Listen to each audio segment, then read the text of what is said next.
In a land far, far away, for the fourth time, I embarked on a journey of a lifetime.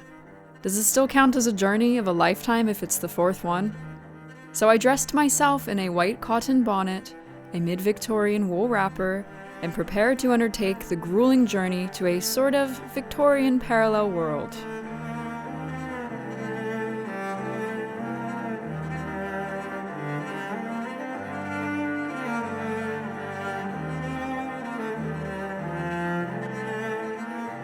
But first, I needed to set up the environment so it could be ready for the week of feasting upon arrival. So I lit 6 candles, hung many shiny baubles on a small winter tree, and set off to hop over to a multiverse where everything is exactly as it is in this one, except it is not at all out of the ordinary to wear historical clothing and eat historical food. Finally, I powered up the time machine. After some disorientation from the whirling and twirling and breaking of the time-space continuum, I made it to my destination mostly unscathed, ready to get started with the week. Hello everyone, and welcome to this Victorian Food Week. It is day 1.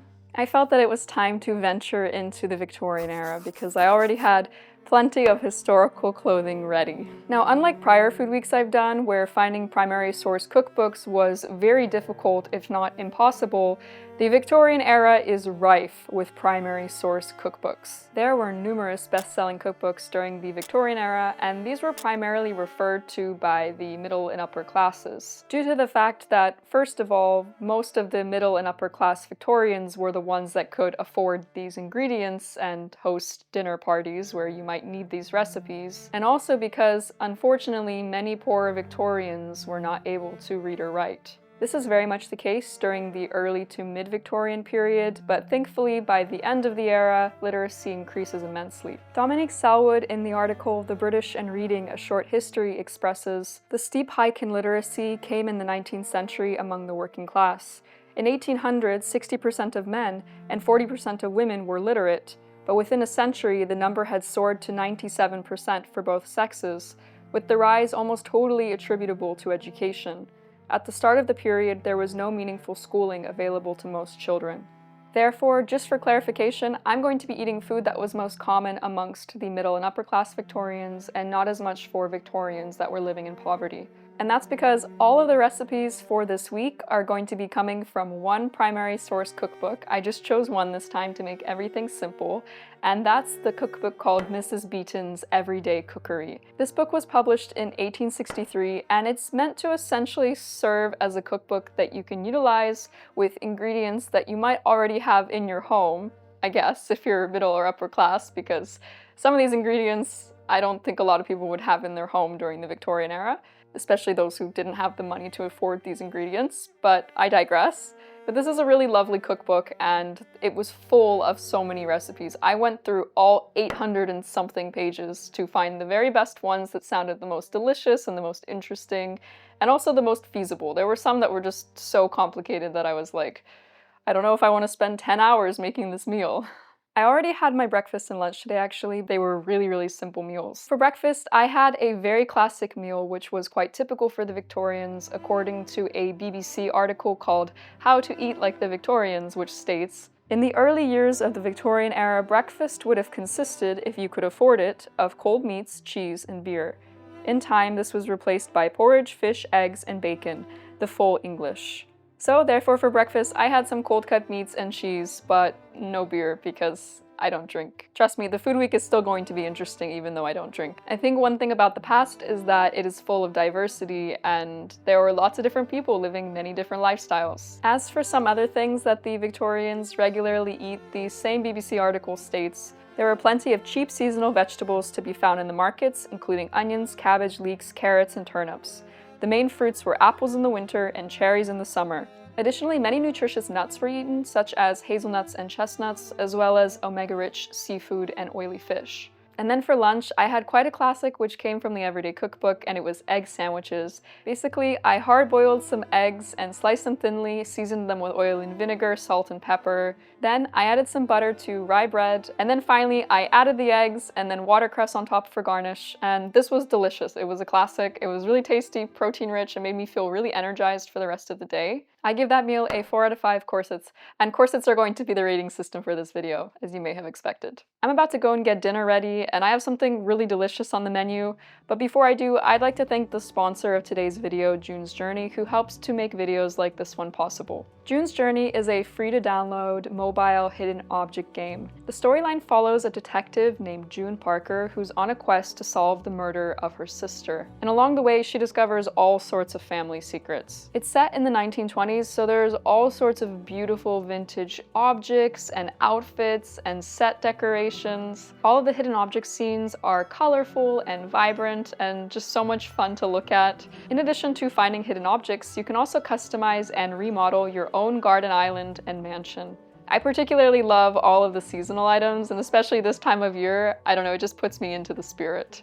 As the game progresses, you discover new chapters and events and earn in-game prizes, and you can even play alone or join a club and participate in competitions. I love to play June's Journey when I want to relax a little bit and don't feel like hand sewing anymore because, let's be honest, there's only so much hand sewing that you can do in a day.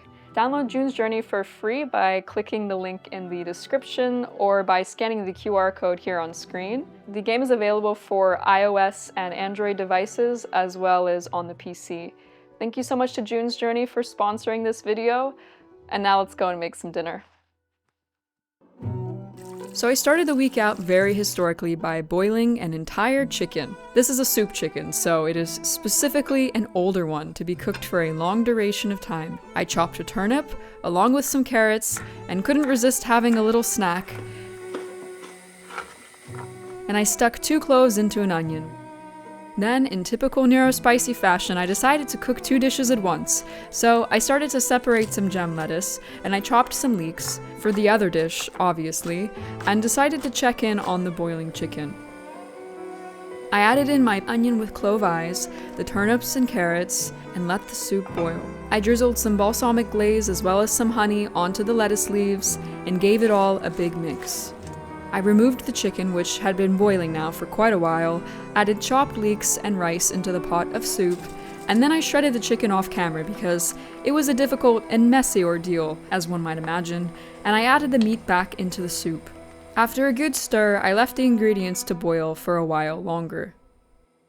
Good evening, everyone. Tonight on the menu for dinner is cockaliki soup, which is known as the national soup of Scotland, and I guess that it was regularly consumed by the Victorians because it was featured in this book, and it looks absolutely delicious. The reason it's called cockaliki is because it has some type of fowl in it, in my case chicken, and it has leeks, so the name is very fitting and also just sounds really great.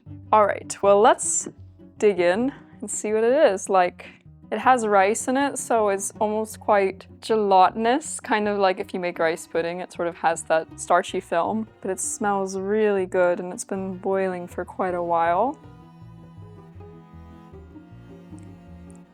Interesting. Oh my god, I almost forgot about the other dish I made, which is a Roman salad, which I guess is going to be based off of what ancient Roman food would be like. It's funny because when I read Roman salad in the recipe book, I was like, this is going to have honey and vinegar. And that's exactly what it had, honey and vinegar. Have a little taste of the Roman salad. Ooh, that's really nice. It's very refreshing. I could eat so much of this, it's so tasty. Both the Roman salad and the cockaliki soup were really great. I would give them both a 4 out of 5 corsets because I don't think that they were like out of this world amazing. All right, well, I think day 1 has been a success, and I will see you all tomorrow for day 2.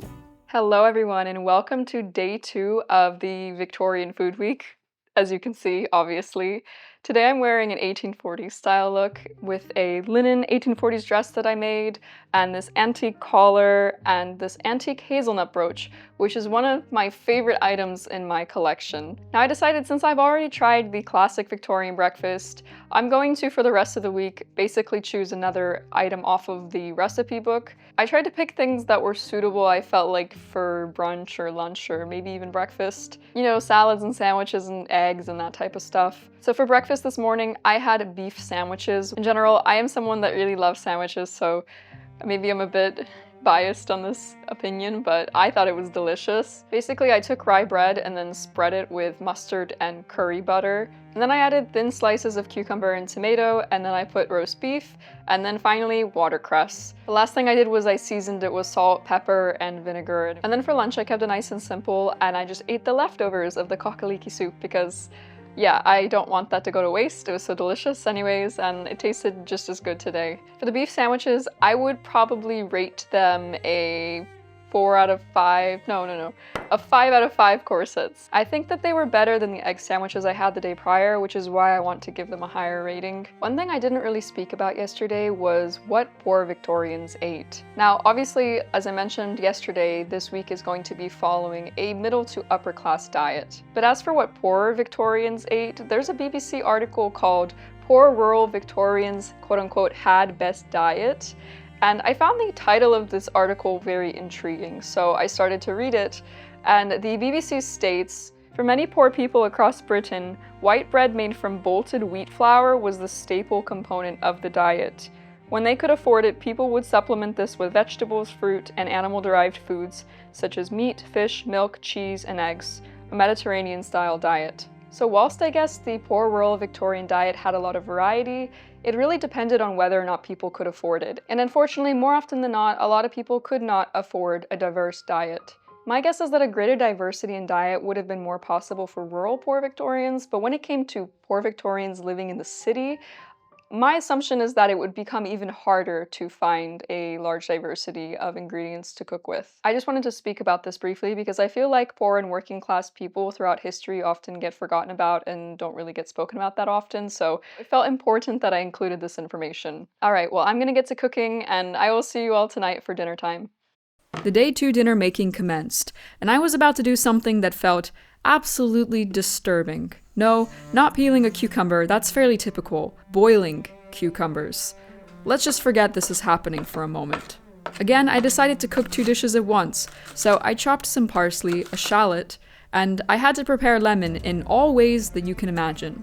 Peeling the rind of one and juicing its flesh, zesting the skin of another, and when I mean zesting, I really mean zesting, and finally chopping the flesh into pieces. I set the peeled rind into some water, let it boil, and then poured that lemon-infused water into a pitcher with milk and mixed corn flour. This all went back into the pan, and then boiled along with some sugar, which produced a white sauce, named in the book simply white sauce. Finally, there was some additional lemon juice added in, and this honestly felt like way too much lemon, but I decided to just follow the instructions and completely ignore my cooking intuition. Then I took chicken liver and boiled it in a pot, and once firm, I mixed it in a bowl with the mound of lemon zest from earlier, hoping that this giant block of butter would help balance out the likely way too citrusy flavor. And once the added liver cooked down into a sauce, I focused on the now boiled cucumbers once more, slicing them into pieces whilst feeling horrified. I added even more butter into a pan, and I topped the wee things with the white sauce I made earlier. By this point, my entire kitchen reeked of lemons. I suppose there could be worse things. The final ingredients were chopped parsley and pepper. Good evening, everyone. Tonight on the menu is cucumber with parsley sauce. And then I had a funny misinterpretation of the second recipe, which was meant to be liver with liver lemon sauce, except I misread the book title and it actually said liver and lemon sauce instead of liver with lemon sauce. So I thought I was making a dinner meal the whole time, and turned out it was actually just a sauce I was making. So I improvised by utilizing the additional liver that I had boiled and just putting the liver sauce on top of the liver. So it's like a double liver thing. I'm really curious as to how this is all going to taste because I have eaten cucumber and liver plenty. I really love organ meats specifically and just offal in general. And obviously I've had plenty of cucumber in my life. but I've never before had a cooked cucumber, and I've never before had a liver boiled with liver lemon sauce on top of it. So these are all ingredients I've had before, but prepared in a completely different way, and oh my god, there is so much butter in this recipe. I like butter, and I sometimes cook with butter, but I never cook with this much butter, so it's bound to, I think, taste good, because I think everything with this much butter is supposed to taste good. So yeah, I'm really curious how it's all going to taste, so let's dig in. Got a fork and knife today. I'm gonna try the cooked cucumber first.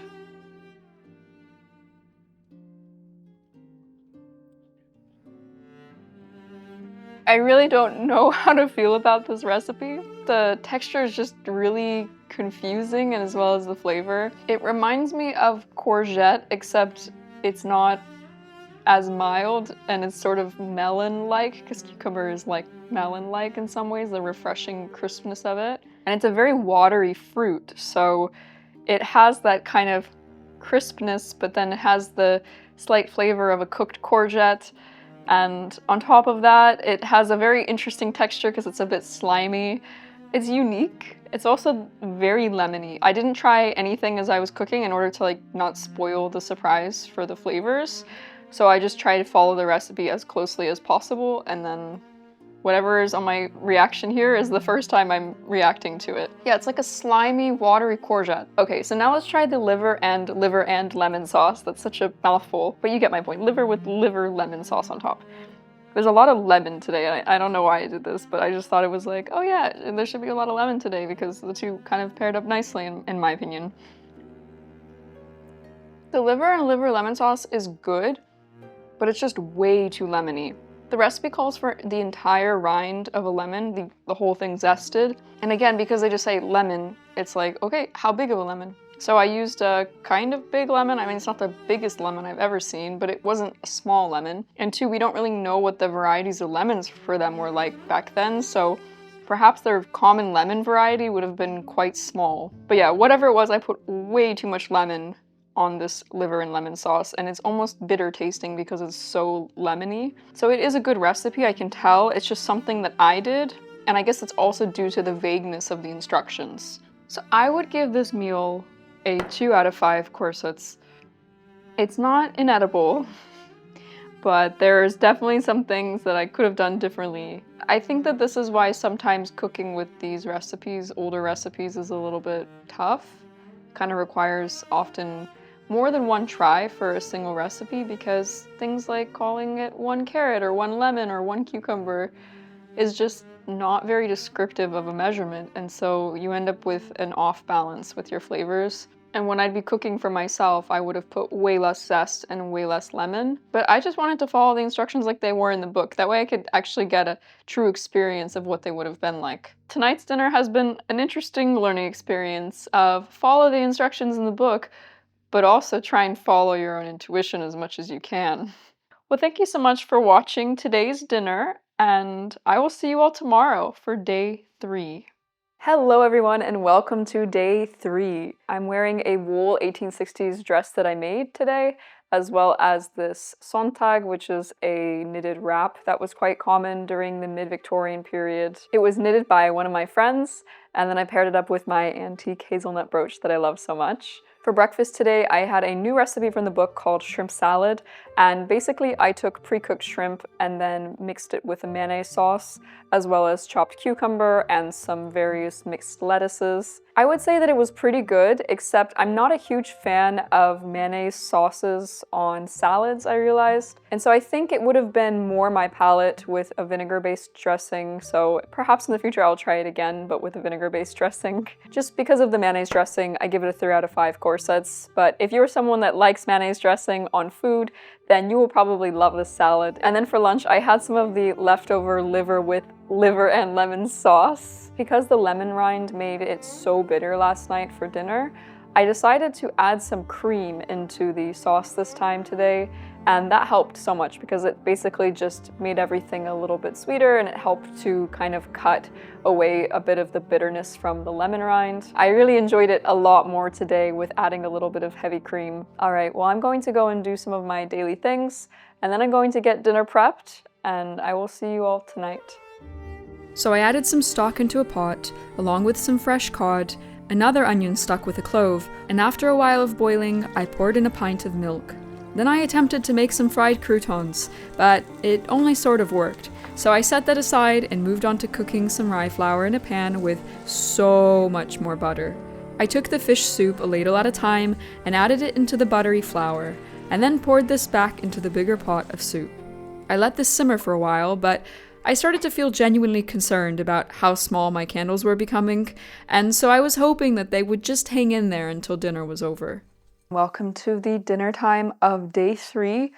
I am absolutely exhausted. I had such a busy day because I work jobs outside of YouTube, so it was one of those days where I had to do lots of filming on top of filming for other things that are not my own channel. I sometimes work as a DP outside of my channel, and then I also work as a Da Vinci certified colorist. It's one of my favorite passions, and I absolutely just love color. It's definitely one of my major interests, like historical fashion and history and all things experimental archaeology. But anyways, tonight on the menu is haddock soup, except I searched everywhere and could not find haddock, so I used cod, which is the next best thing. They're very, very similar fish. And this smells so delicious. I have a feeling that I'm going to like it a lot. And on top, I've made these sort of rye bread fried croutons. So yes, let's get to eating and less talking so that way I can go to bed. I'm so exhausted. Ugh. Oh, also, if you want to support me making more videos like this one, I have a Patreon, and for just €4 a month, you can become one of my Patreon supporters if you'd like to. And I offer all sorts of things like exclusive behind the scenes pictures of sewing creations that haven't come out yet, as well as a monthly historical poetry or short story reading for the second and up tiers, and things like the occasional poll and monthly life and sewing updates. So yeah, lots and lots of fun things going on. I'm really grateful for my supporters over there because they help to make it possible for me to rely less on this platform for income. If you want to join the little cozy community we've got going over there, then I've put a link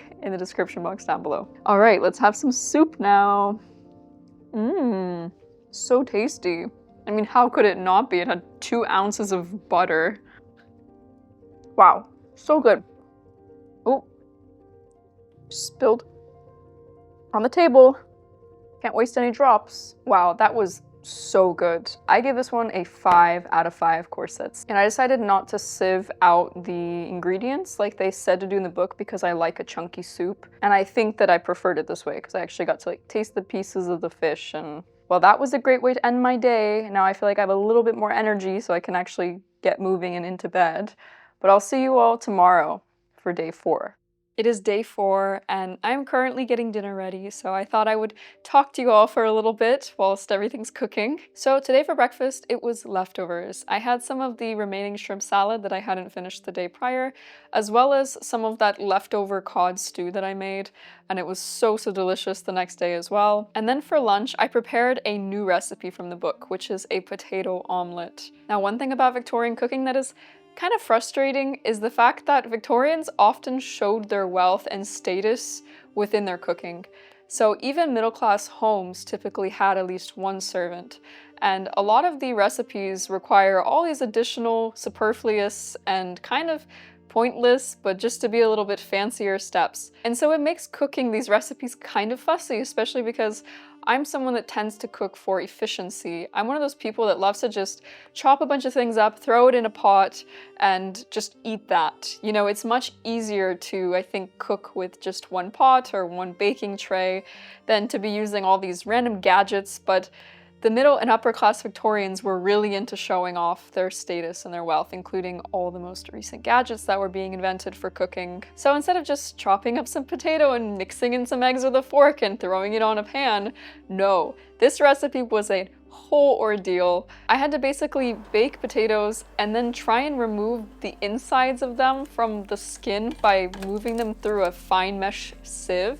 And it kind of worked, but I feel like a lot of the flesh ended up going to waste, so it would have made way more sense to just peel the potatoes and then mash those, basically like mashed potatoes. And then after that, I had to separate 4 egg yolks from the whites.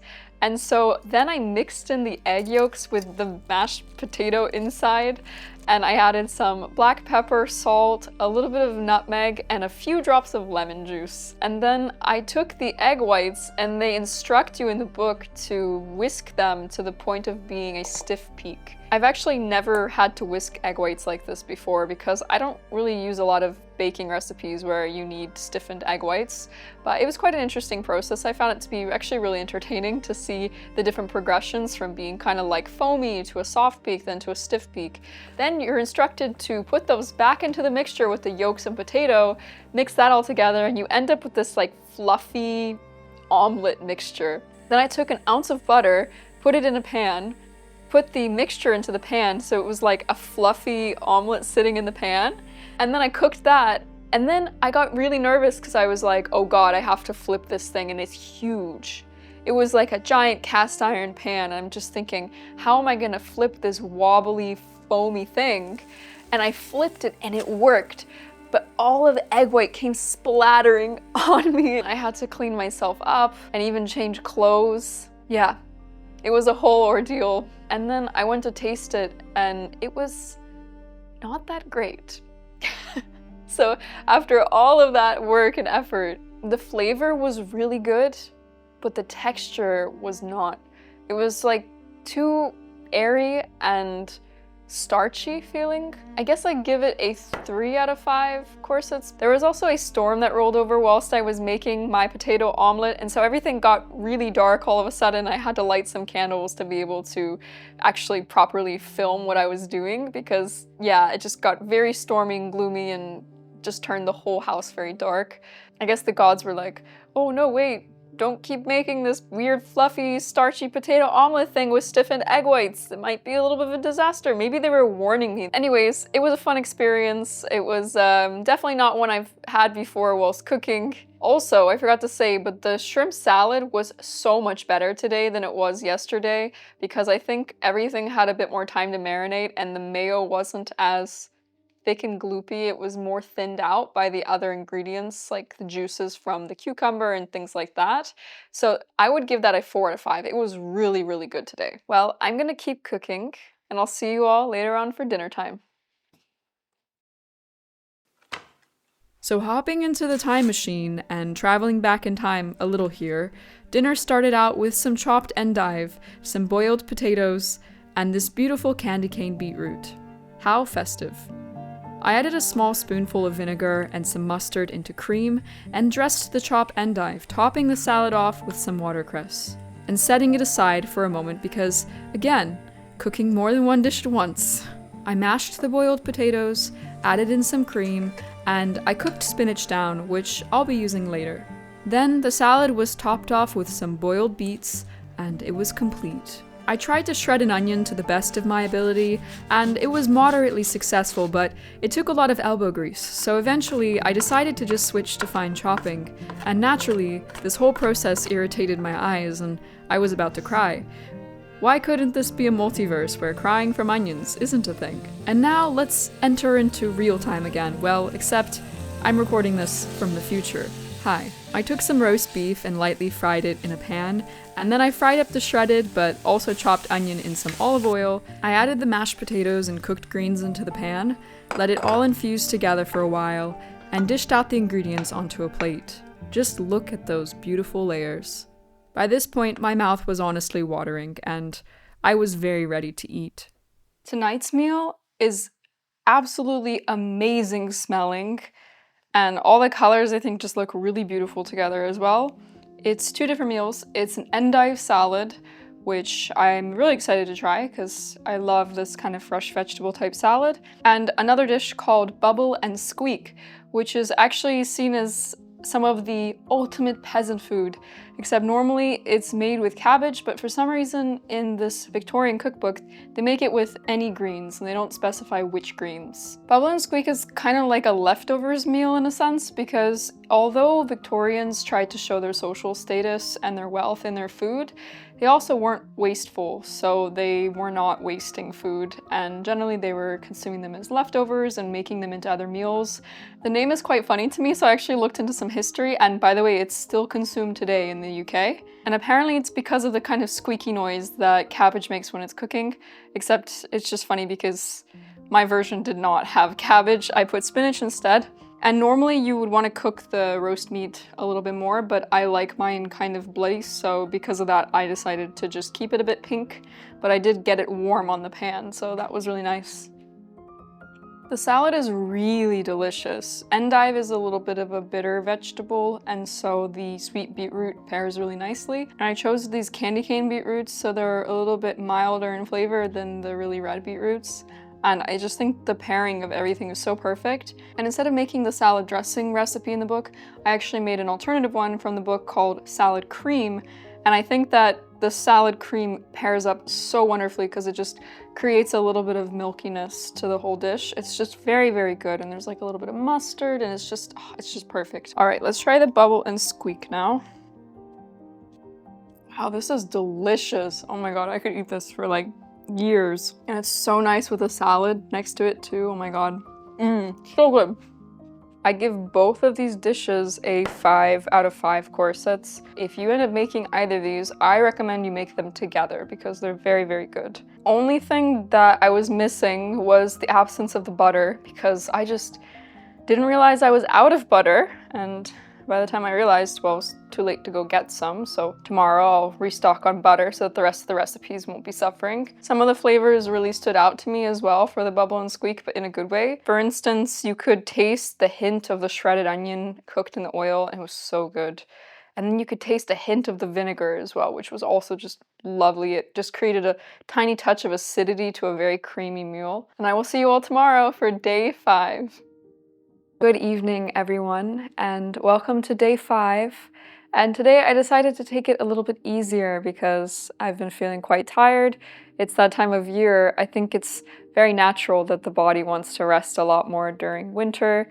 And so for all of us in the Northern Hemisphere, us Northern Hemispherians, I think it's only natural to sort of dip into a bit more of a state of hibernation and slowness. Pre-industrial revolution, a lot of our ancestors slowed down tremendously during the winter. I used to be really hard on myself actually in the past for slowing down during the winter time. And I think that's because we live in a world where in so many industries, the work pace actually picks up during the winter, like retail, for instance. And so I feel like we're led to believe that we need to be ultra productive during this time of year, but it's completely going against what our bodies naturally want to do. Or at least that's how it is in my case. I can only truly speak for myself, but I'm sure many of you might be able to relate. So yeah, I'm just mentioning all of this to say that if you're feeling a lot more tired this winter season, or if you're needing a lot more rest and you're not as productive, please do not be hard on yourself about it because your ancestors also slowed down this time of year and it's very natural to need more rest when it gets darker like this. Today I'm wearing my 19th century bedgown that I made and the same wrap skirt that I wore yesterday. And this is just like my comfy, cozy Victorian clothing, I would say. I woke up a bit later today because I needed the extra rest, and so for my first meal for breakfast, I ended up having the leftovers from yesterday. I had some of the potato omelet, which was actually so much better today for some reason. And then I had the rest of the endive salad, which was delicious, paired up with the bubble and squeak, but minus the meat, so just the mashed potato filling. And before I started eating, I went to the store and grabbed some more butter, so I was able to take a little piece and add it to the mashed potatoes of the bubble and squeak. So I got to taste it in its full glory and it was delicious. So much better with the butter. It doesn't surprise me at all. Butter is kind of a piece of magic. And then for my second meal, I had some rye sourdough bread with a bit more butter and some wild game pate, which I really, really enjoyed. For tonight's dinner, I've already prepped the ingredients and I've decided to do a breakfast for dinner type of thing because I just felt like it would be really cozy and kind of sweet with all this candlelight and just this tired little hibernation day that I'm having to have a little breakfast for dinner. So I'm gonna start cooking everything that I've prepped now and I'll see you all tonight. And what I was prepping is bananas covered in rye flour, ready for frying. I tried cutting them in smaller pieces as well as longer pieces, and the longer ones were definitely the way to go because they were so much easier to cook evenly. Then I poured 2 eggs into a boiling pot of water and vinegar and poached them. Well, I thought it'd be nice to do something a little bit more comfy and have this meal here on my sofa, because this is something that I do a lot in my own real life. I'm actually a very casual person. I don't know if this comes across in my videos, but I'm not really someone that cares for etiquette and rules and all of these things. I'm more so about enjoying life and enjoying connection, and for me, authentic connection with people and being able to just truly be comfortable in who you are around people is so much more important than all the rules and etiquette and all these different things that sometimes societies are really engrossed in. So this is fried banana, and they say to serve it with poached eggs. So basically the fried banana is meant to serve as sort of an alternative to bacon. So this is basically like bacon and poached eggs like you would have in the morning. I'm gonna dip it in the yolk of the egg.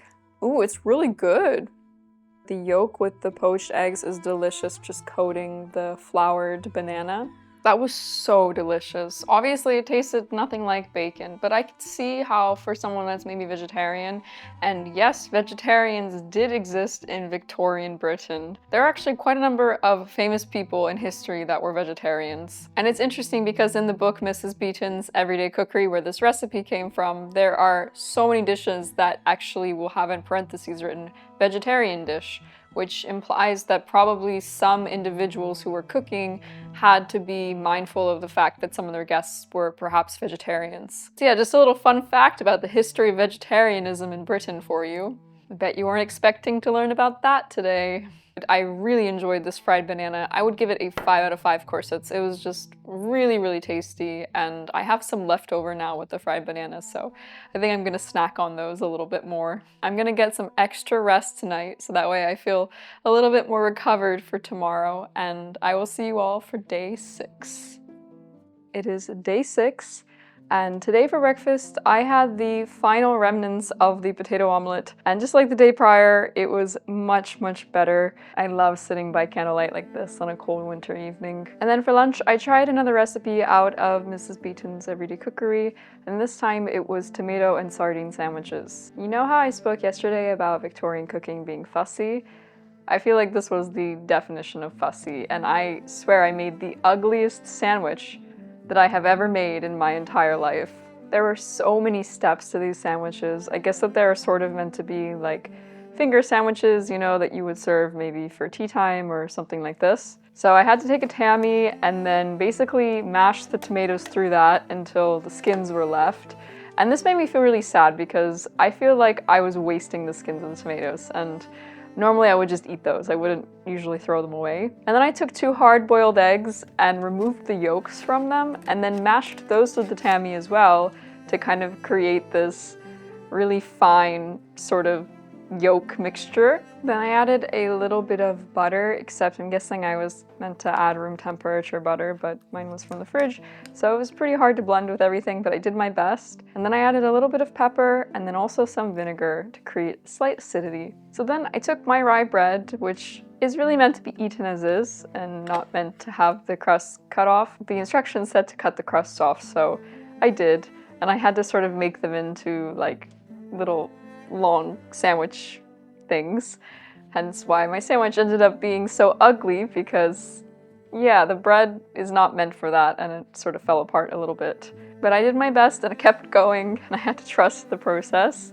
So I put the tomato and yolk mixture on one side of the bread, I added some sardines, and then I put some butter on another piece of rye bread, put that one on top, and then I had my very beautiful sandwich. At this point, I was just hoping that it tasted much better than it looked, and I'm pleased to report that it tasted delicious. In fact, afterwards, I took some normal sourdough rye bread, the kind with the crust on, and made another little sandwich for myself because obviously this one tiny one without the crust wasn't going to be enough. I would give the meal a 4 out of 5 corsets because it was really tasty, but it wasn't like mind-blowingly good. Well, I'm going to go and work on dinner, and I will see you all tonight. After the absolute aesthetic disaster of lunch, I knew I needed to redeem myself with dinner. So I decided to just focus on one meal at once for a change. I fried some shallot in butter, added in some curry powder, some chicken stock and lemon juice, raw shrimp, and finally a bunch of cream, and I left the ingredients to simmer. Dinner is ready, and I'm so excited for this one. It is curried shrimp. It smells absolutely delectable. I've just been sitting there and waiting for it to finish cooking and smelling all the wonderful spices and aromas. Due to the British colonization of India, a lot of the recipes in this cookbook are either Indian food recipes or Indian food inspired, hence why you have many recipes that include curry. The British Raj lasted from 1858 until 1947, so it's actually in very recent history that India became a sovereign nation. I just thought it was important to provide a little bit of contextual back history as to why there are so many Indian food recipes within these British cookbooks, and I'm very excited to try this curried shrimp. Let's have a little taste. Wow. Yum! That was the best thing I've eaten this entire week so far. I'm going to give this a 6 out of 5. Of course, it was so good. There's just something about shrimp with the creamy sauce and a little bit of lemon juice and the curry, and just the whole thing was so good. And if you end up only making one recipe from this book, and of course if you don't have an allergy to shellfish, then I greatly suggest this curried shrimp recipe. Oh my god, tomorrow's the final day. I can't believe it. I'll be making a special little dessert for the evening tomorrow, because I always do for these videos. It's a little tradition that we've got going to help celebrate an end to the week. It is day 7, and in some ways, this has been one of my favorite food weeks, and in other ways, this has been one of my least favorite food weeks. As far as history is concerned, Victorian era is fairly modern in a lot of ways, actually. It's not really that long ago, you know, compared with, say, like the ancient Greek times or something. But because of this, there was such a wide array of ingredients to work with, and I think as well for contemporary people, the Victorian ingredients and recipes are not that unfamiliar, at least for people that are currently living in Europe. There are so many things that are still consumed today, like the cockaliki soup, for instance, or the bubble and squeak. But the approach to how things were made and how they were cooked was fairly out of my comfort zone. I'm not great at following instructions. I mean, I can do it. It's just that I tend to, especially with cooking, when it's not baking or dessert, I tend to just sort of make up portions myself, and that's how I've cooked my entire life, and I would say it's always been fairly successful, with the rare occasion when it's not. It's more like intuitive cooking, and it's how I was taught to cook as a child, is to just intuitively feel what the right amount of the ingredient would be, or the spice, or whatever else. Speaking of cooking, dinner is cooking at the moment. Since I'm recording this now and all the cooking happened in the past, let's hop in the time machine and travel back in time for this next portion. And so back into the past we go. So I started with dessert because it needed time to cool, and I tried to make a ground rice from rice kernels, and I sat there with a turbo food processor, very Victorian I know, for a solid 6 or 7 minutes, and this is the result. Still not fine enough, but I was hoping it might work. I added a little milk and mixed it with the ground-ish rice. Then I poured the remaining milk into a pot, added some lemon rind and vanilla for flavor. I let the milk come to a boil and then poured it over the rice mixture, as per the instructions. Then I poured the rice mixture with boiled milk back into the pot, which I thought was a bit strange, these fussy Victorian recipes, and I let it simmer for a while until it was thickened. I wasn't feeling the most hopeful about the consistency at this point, truth be told.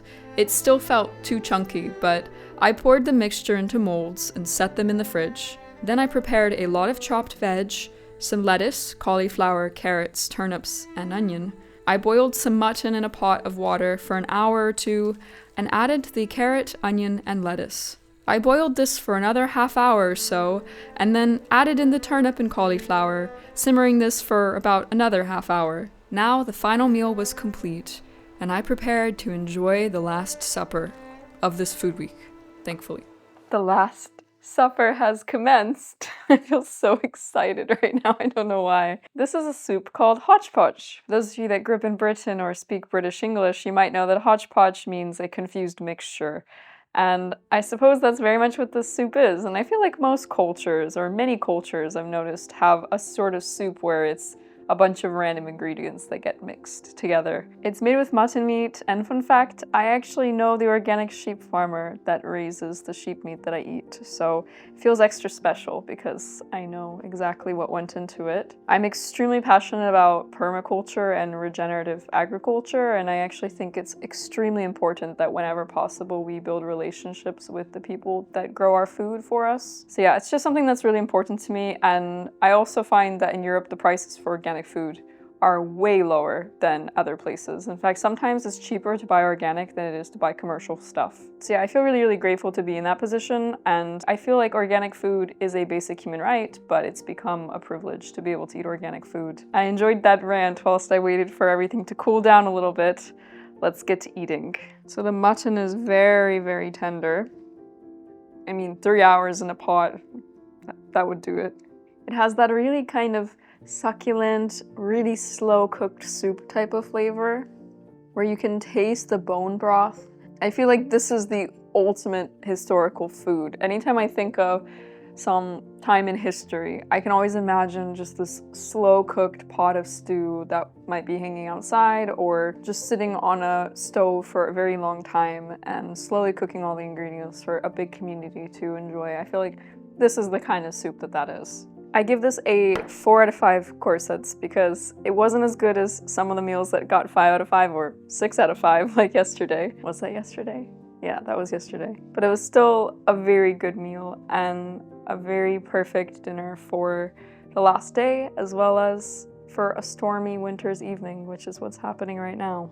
And I realized I totally didn't say what I ate for breakfast, lunch. Well, it was one of those days where I just sort of snacked all day. So for my first meal, I had a couple of eggs and some of the game pate with rye bread again. And then I was just snacking until dinner. I had some more bread and butter. I had some random nuts and vegetables. And for dessert, I've made ground rice blancmange, except it's more like rice pudding because I couldn't quite get the rice to grind fine enough and turn it into ground rice. So I'm going to give this recipe a try at some point using rice flour as well to see if it's any better, because basically it's meant to look like this and hold its form when you put it in a mold. And as you can see, mine didn't, but the flavor will be the same. So let's try my wannabe ground rice blancmange, aka rice pudding. That was amazing. That was like silencing because it was so good. You know that the food is so good when you're eating it and there's just silence. I could taste the hint of the lemon rind and the vanilla, and the creaminess was just so good. It was a little bit on the sweet side, so I followed the amounts in the recipe book. I personally would decrease it, but that's because I'm not a sweet tooth. I would probably enjoy this without any sugar, truth be told. I'm really curious to continue experimenting with this recipe in the future because I want to see if I can get the texture right and actually get it to turn into blancmange. I would give it a 5 out of 5 corsets. The only thing that would make it 6 out of 5 for me is if it had a little less sugar. That was the last of the meals for this food week. Thank you so much for being a part of this adventure, and I'm sure that there will be many more to come. If there's a specific type of food from history that you would like to see me cover for an entire week, please let me know in the comments down below. I have quite a few other ones planned in the future, but there might be some cultures or regions I'm missing. I really enjoy making this series, and I'm so grateful that it has been so successful and that so many people have been enjoying it. A big thank you again as well to June's Journey for sponsoring this video. Download June's Journey for free by clicking the link in the description box or by scanning the QR code here on screen. The game is available for iOS, Android, and PC. And if you'd like to see me eat only ancient Greek food for an entire week, then be sure to watch this video next. Alright, well, the time has come. It's time for me to return back to my original dimension. See you all in the next one.